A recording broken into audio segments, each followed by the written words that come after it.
Ready to rock and roll, mate. All right, today we are joined by legendary wrestler and, of course, WWE Hall of Famer, Bushwhacker Luke. How we doing? Bloody good, mate. It's great to be on your show, Off the Radar. I hope the Yes, aliens sir. see us too, mate. Anyhow, before you start, mate, I'm also I'm a pro wrestling Hall of Famer too, at 220. Absolutely, rightfully so. You've definitely earned it. Yes. Excellent. So here we are, 2021, living kind of in some crazy times, hopefully on the tail end of the coronavirus pandemic. But during the peak months of the pandemic, how were you and what were you up to?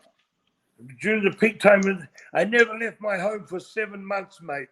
And wasn't till last year, till maybe September, October, I started going back to the gym.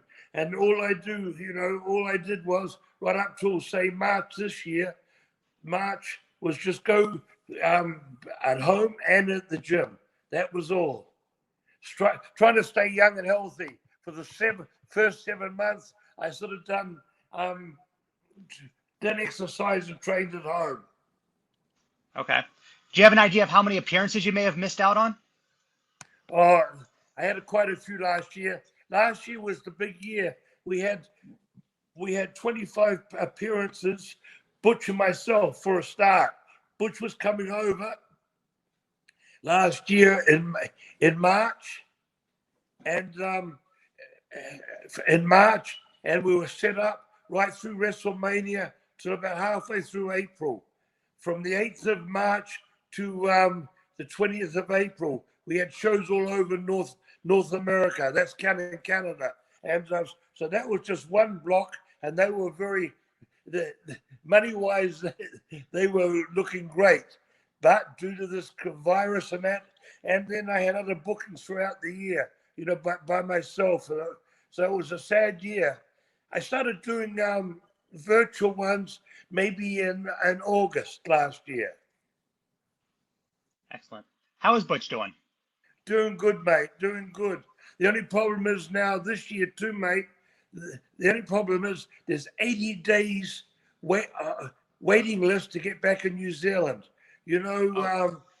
Doesn't matter who you are, you're New Zealander, and that you still have to go into quarantine, which is supplied by the government. They've got 6,500 hotel rooms where you have to go into at a cost. A New Zealander, the cost is 3,500, and anyone else, that an alien or any other country, the person is 5,500. Gotcha. So you brought up going back to the gym recently. What does a typical workout for Bushwhacker Luke consist of? Now I only do one part a day, but chest one day, I do chest and back. Another day I'll do arms. Another day I'll do shoulders and legs. Before I used to do a longer workout, but now, and then I do core every day too, trying to keep that drum down. I can't have it hanging over my belt. A lot of wrestlers, when they retire, they forget about health, and that, as you've seen them, they retire, they stack on the pounds. Have you ever tried DDP Yoga? Yoga, yeah. Well, I'm so effed up, mate. But I do some.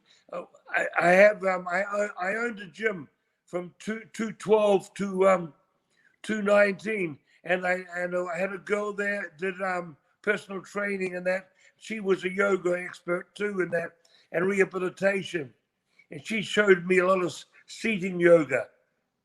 That knee replacements and my neck's fused and all that. So I'm limited. So kind of going to the beginning, what type of kid were you? Were you a ladies' man? Were you athletic?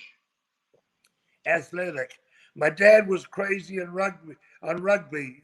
He played for the main team in New Zealand in rugby is the All Blacks, and he played the third.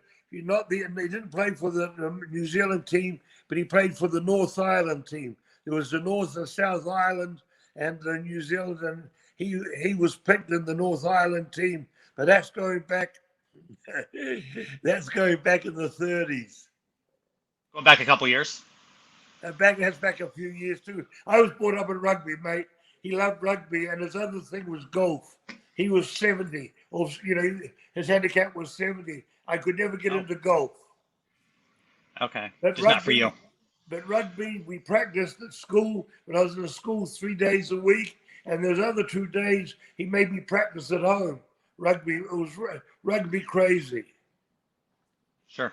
So who or what got you into wrestling? Next door neighbor, mate. Next door neighbor was a bodybuilder. He went into a Mr. New Zealand show, was placed second, and the judge said to him, the judge was a former Mr. New Zealander, and said to him, do you want to make some money with that body? And he didn't know what he was talking about. And he said, come into this gym, Coolman's gym, he said. And Coolman's gym was a gym about 8 miles away, which had a lot of Commonwealth. You've heard of the Commonwealth Games or the Empire Games. That's the equivalent to the Olympic Games, but just for the British countries. Anyhow, this gym had all the people from that, and he said, "Come in there." Little do we know that was the judge was the New Zealand promoter in wrestling. He turned from bodybuilder to wrestling promoter and wrestler, and that's how he got in. 6 months after he was going, he dragged me in. I was 170 wet at that time, but that was 1961, and then that 62, I had my first match. So what did your dad think when you told him you were going to get into wrestling?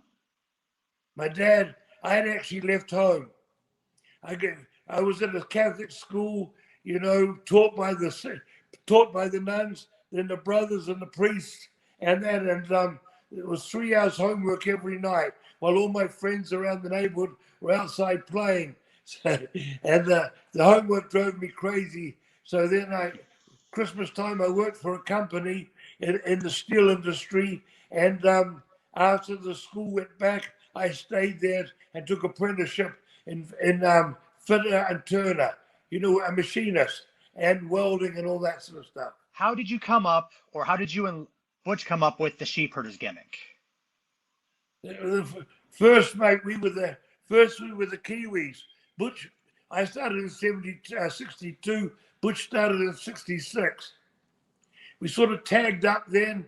We tagged because in the promotion in New Zealand, New Zealand became full-time in 66. 6 days a week. A guy who won a medal in the Empire Games came back and opened up New Zealand. Before, it was only when we got someone over from overseas and maybe ran in the capital city, maybe ran 6 times a year, 8 times a year. But when 66, 8 times a year, I'm talking about in the capital city it ran 8, and there was other cities they ran too, when a guy came in the country. Anyhow, 66, I started running full time, and that's when Butch started, and that he was still playing rugby right up till then, and we sort of tagged up. In those days, there was 3 or 4 matches, pro, and up to intermission was amateur, or the start of the night would be amateur. I'd have a single match, and against the guy. Butch would have a single match. Then after intermission, we'd come back with the 2 guys that we worked with in a tag. The Butch and me had worked with in a tag, and then there was the main event, and it was rounds, 8 8-minute rounds, 8 6-minute rounds. And if you did less than 6, the people would think it was a shit show, and they wouldn't come back. They wanted value for their money. They thought they were cheated. If the main event didn't go 6 rounds, at least 6 rounds, 6 8 to 48 minutes. You look at that, 48 minutes, and that they thought they were cheated. And in the earlier matches, 8 5-minute rounds or 8 6-minute rounds, we had to do 6, at least 30 minutes. Were the Kiwis a heel team also, or? We started leaving the country in '68, we were going to Jim Barnett, WCW. WCW, same as the WCW, out of on TNT, it was TBS. Well, the guy that owned it, that name, he opened up Australia in '65. So we were going over there and working a couple of weeks for Jim Barnett, a well-known American promoter. You heard of him? Absolutely, yes. Yeah, well-known. He was the first one. He was the one that got Ted Turner to put wrestling up on the sky. He was the first one anyhow. We started going over for him in '66, me about '68, '67, and then we started going to the Far East, or the East, Singapore and Malaya. It wasn't Malaysia then. It was Malaya and Asia. There was a war going on over there for independence. We would go to Singapore, work Penang, Kuala Lumpur, and going up to Bangkok. And then in 1972, we came over to North America. The Vachons brought us over. Morris, Mad Dog, and Butcher Vachon. They were the guys, and they owned the territory along with Edward Carpentier, the Flying Frenchman who used to do the color for Vince. We came over to work for their promoter in Montreal, and this promotion was running 3 towns a night. The main baby face was Gene Ferry, Andre the Giant, Gene Ferry, and the main heel was Killer Kowalski. Well, we'd met Killer Kowalski in Australia, and was on the road with him in Australia. Every time we went there, he was the main heel that really popped it open for Jim Barnett over in Australia. And Gene Ferry had worked in New Zealand. Butcher and me had done handicap matches all around the country with him, and tag matches with him and the promoter. So we'd known Gene Ferry. So when we came over to Canada, we're the 2 top guys we'd known for a long time. And of course, being brought in by the owners too, we got a break anyhow. Within a couple of months, in the 3rd town, we were working, and there'll be a main single, and then there'll be a tag and that. We were made more or less in the heels. We were the second tag team. I led those days, and we were the New Zealand Kiwis, and I led Butch around on a chain. I was Sweet William, and they changed his name from Brute Miller. In New Zealand, he was known because the Brute had already been through Canada and around the country. There was the Brute Barnard from the Carolinas, the Frenchman, and of course, too, Bugsy McGraw was known as the Brute too. So they changed his name to Nick Carter. So it was Sweet William and Nick Carter. It was Beauty and the Beast. So you were Beauty and he was the Beast. Yeah, I worked as a fag when I first started in New Zealand. Well, I worked as a gay gimmick. I shouldn't say that. I worked as a gay gimmick when I first started as Sweet William. Okay. You also brought up Andre the Giant. How was he to work with? Did he give you any advice or anything along the way? No, he was a great guy to work with. A great guy. A lot of fun too. A lot of road stories with him. A lot of fun. No, he was good to work with. When we first met him, mate, he was 350, 7'2" or 7'4", 350 with a big afro. He could do drop kicks. Crazy. Going back, and we're going to jump here. Going back to one of the best matches, big man matches. Well, the best big match I saw was in Montreal Forum. Don Leo Jonathan, 6'10", 350, and Andre then was about 375 or 4, and those 2 guys working, and Don Leo could do kip-ups at 350. Crazy. And you heard of Don Leo? He was out of Vancouver. Well, yes. I worked with him in quite a few places, in tags. What a great guy he was. God bless him. and of course Andre too. God bless him. Both great workers, and for a big man, that was the match. Excellent. Any chance you could ever outdrink Andre the Giant? One, okay. If I went into the story here, it would take too much time.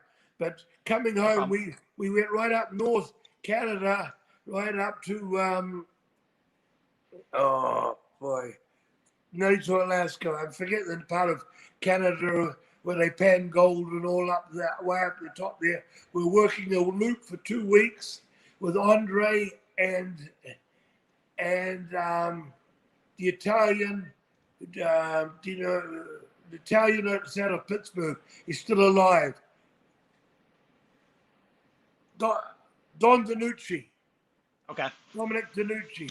And we worked, maybe he's passed away. Anyhow, we worked with him and Andre up there. Coming back, we drove with Andre and Frank Vauer as manager. Coming back, they bought 72 beers. Within 2.5 hours, we had to go to a truck stop and get another 72. A 12-ounce can, that was more or less 2 or 3 gulps, Andre. That hand would cover the can. And that he was a big drinker, mate. In the end, he could drink 3 bottles of wine and, he didn't feel it, you know what I mean? Vince let him drink. He was in so much pain in the end that he was allowed to drink in the dressing room. He'd play cards with Arnold Skoland, and he would sip away on wine before he went to the ring. Wow. So he could drink all this almost like it was nothing. Did he ever have any signs of being hungover the next morning or headaches? No, never saw him like that. Never saw him. And in the ring, we worked with him and Edward Carpentier a lot in Montreal, those around the place and that. And he was entertaining. Boy, that was the first giant the public had ever seen in the ring, over our way. There was Giant Barber in Japan, but, Barber was tall and lean. This was Andre. When he died, God bless him, he was 5'40" in weight. Yeah, only one Andre the Giant, that's for sure. Never, hey, the old saying, never duplicated. Definitely. Paul White, when he came in, he was told Paul wanted to be one of the boys. Even in WCW, before he went to WWF, guys were slamming him. Dallas Page, all the boys working with him. He wanted to be one of the boys and take bumps. He didn't realize. That's why Vince, after about a year or so, Vince put him down in OVW, down in Louisville for 3 months. And he was on $1 million a year. He put him down there for 3 months to get him out of that bloody entertaining thing, to become a giant. He did learn from that. Definitely did, yeah. So how did the Bushwhackers get their opportunity to go to WWF? I was sending tapes to Vince Sr., going right back on Betamax. I remember I first sent them. I was the booker for Joe Blanchard in San Antonio, Texas, for Southwest Championship Wrestling. And it was Betamax tapes at the time, and I put a clips of Butch and me on that together and sent up to Vince Sr. And at the time, all the guys were big, because we were with Roddy for about a year, Roddy Piper, for about 1.5 years earlier on, and he'd gone in for Vince for a tryout and that. Roddy was a great talker, as you know. Definitely. And that, absolutely. They didn't take him. This was 82, 81, and they didn't take him. They weren't taking small men at the time. 82, I think it was the first time I sent a tape. Anyhow, there's always a reason why, you get into a place. Well, Vince fired the British Bulldogs. After that incident, was Jock Rougeau and Dynamite. And With a handful of quarters. Yeah, and that's when he's looking for a British tag team to come in, or in English, we're under the Queen. New Zealanders under the Queen too. God save the Queen. God. It's all BS. Anyhow, that's when they let them go. That was the opening for us. And bang. The Sheepherders were one of the most hated teams at the time. Then you became one of the most loved teams in the Bushwhackers. How's that transition? I still had people for years and years saying, how you can go from one of the most vicious and bloodthirsty tag teams, hardcore before hardcore became a name brand, and that into being a comical team. And the bottom line is that the dollars. NWA, you were a wrestler. WWE, WWF, you became a celebrity. Vince put you on all different shows, game shows, television shows, all that sort of stuff. He put you in conventions, not wrestling conventions, toy conventions, other kinds of conventions. Got you booked in there, so you're mixing with all people from all walks of life. Do you have a favorite appearance on a game show or a TV show? My favorite one was with Steve Urkel. Nice. Family Matters. And they played that episode. They played that episode for years, even up to about 2 years ago. I saw it. On one of those minor channels. And that, yeah. we wrestled Steve Urkel and the policeman, the cop. The cop next door. Carl Winslow. Yeah, Winslow. And they were, mate, what great guys they were. They were wrestling fans. Well, Excellent. So they were fans. In the 80s, we did that in 94, I think. But in the 80s, who's who in show business became wrestling fans. When Vince did the WrestleManias with Liberace and all that. When I worked at Trump Plaza at WrestleMania, it wasn't wrestling fans. It was who in show business. What was your first impression of Vince McMahon, Vincent Kennedy McMahon, when you met him? When I first met him, well, when we first went to the office, he first said to us, I'd like to bring you in as the good guys. And Vince, when he said that, Butch got up on his knees, leaned over the desk, his nose was about that far away from Vince. He says, if you can make these faces, baby faces, good guys, go for it. He says, check out the mugs on my top baby faces. Hulk Hogan, Randy Savage, Jake the Snake, Hacksaw Jim Duggan. And then he said, they are the most likable kisses. And that, no, he would joke with us. And he said to me, no, he was a good guy. I can never say anything bad about Vince. And everybody does. But, our business, you can only stay there so long. You need to move faces and build faces. Otherwise, your product becomes stale. And that's what it has. We had Hulk Hogan, the big star. Then we had the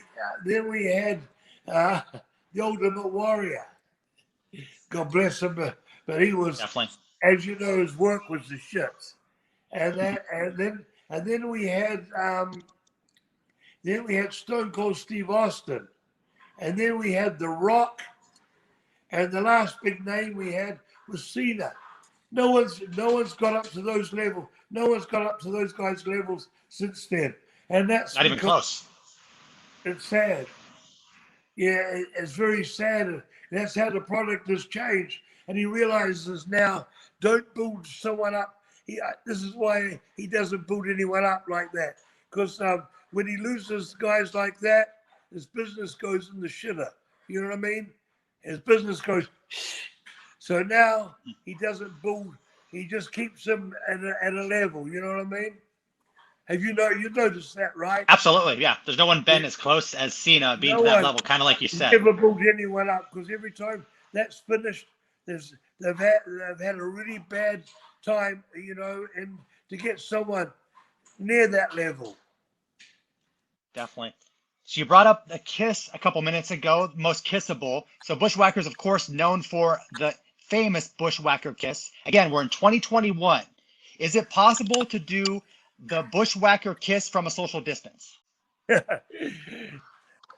That one, or I remember when we came out, Vince gave us a burst, and he got us to change our t-shirts and that, and he put a thing around our neck called a tiki, and he got us to do the hongi. That's when we did the nose to nose in the ring, you know, at the start of a match. That's a Polynesian. Our Polynesians are Maoris in New Zealand. You know, we're in the South Pacific, and that greeting is nose to nose. Well, the fans thought we were headbutting each other. So when they saw us and they wanted to come up and meet us, a lot of them were giving you the headbutt. And then Butch said, "F this." We stopped doing that, you know.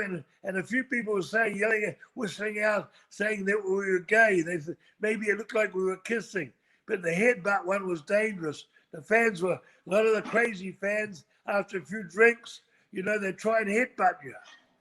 But, wow. But that was how we came up with the arm. When we were heels, we always went out the ring and screamed out "whoa" and "yay." We were in Turner's studios, in TBS studios, doing tapings for NWA right up till we hit to Vince. And they were going to get. We were the first team, heel team. They were going to give music to, because the black people loved us in the studios. We were like Piper. They loved to hate us because we entertained them. We went out the ring and swung our arms up and whoa and a yay. And so all we did was change that around and started swinging our arms up. This was Butch's idea, going to the ring. And that's how the march became. You brought up the fans. Now, is there a point in your career where they got inappropriate? Maybe they were mouthing off and you had to teach them a lesson? No. When we were heels, mate, we stayed away from everyone because our tires were smashed on our car numerous times. The front windscreen was knocked out. The back windscreen was knocked out. So we always had to park our car away from places or get taken out of arenas in police cars. So we kept away from fans when we were heels, especially in the South. And then as baby faces, no, everybody loved us. We became the Bushwhackers. We used to get gentlemen in first and business class as we got off the plane saying, "Thank you very much for entertaining my kids, plus my parents." So we were, you know, that Bushwhacker gimmick was entertaining old grandparents right down to kids. Who came up with that? That we never knew that was going to happen. With the headbutt, we never knew it was going to happen, mate. You know, they'd come up and say, thank you, and then all of a sudden, bling. But Butch was the one that suffered that. So in 1991, you have your famous appearance in the Royal Rumble. It was the record in terms of eliminations at the time. You were eliminated by the Earthquake in 4 seconds. Yeah, this will have to be the last question, mate. Yeah, this the last. That was notorious, mate. That was Pat Patterson. Butch was already in the ring for 20 minutes when I went in and went out in 4 seconds, and Butch was in for another 5 minutes. We brought that up in our Hall of Fame. We both got paid the same money. Now, on top of that, Vince stopped playing that in 2018. That was the last time he played that clip pre-promotion for the Royal Rumble, and I was pissed off. From 1992 right up to 2018, that was played, and that kept me right there. But you know, of course, the network keeps us alive today. absolutely. Well, Luke, I know you need to get going. I really, really appreciate your time. Thank you so much. Anything you would like to promote before I let you go? Yeah, well, the shirt I'm wearing, mate, here it is now. You can go to my website, bushwhackerluke.com, and get these shirts there. You can get 2015 Hall of Fame rings, and plus I've got a lot of WWE, WWF merchandise there that I'll sign and send to you. Also, Facebook, Twitter, and Instagram. It's Bushwhacker Luke. And I'm Excellent. great to be here. Appreciate being on your show, mate. And I hope to see you down the road. Absolute pleasure. Thank you so much. See you later, mate. And to all my fans out there, I love you guys. And this is Bushwhacker saying, I'm out. Whoa!